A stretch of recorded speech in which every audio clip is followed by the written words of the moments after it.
Xe đạp lách cách tôi vẫn chưa quen, đường thì tôi trái vời còn tôi vẫn cứ đứng đợi. Em nhẹ bước đến mi đã thôi hoen, trời chờ gió heo mây vì tôi đã lỡ yêu em. Cũng may đường về nhà em quá xa, tôi mới được trông ngóng em buông lời hát.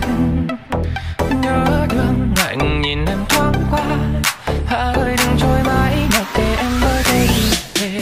Mới chỉ nhìn em khóc tôi bỗng chợt nhận ra đã yêu em rồi. Sáng trong cho mình ngừng trôi, do ánh mắt em trong lòng tôi ngập ngừng chưa nói. Mãi sao để cho anh ngóng em đi về, khoảnh khắc tôi chưa nên cầu. Hàng mi ướt run run buông dài theo cơn gió bên nhẹ tà áo những con đường tôi đi với em. Dù phía trước có mưa rào trên đường hơi ta sẽ qua, chỉ muốn em dành tặng cho tôi những ngày thơ đầu. Được số danh em khi em buồn, đừng chờ em đưa em về từng ngày.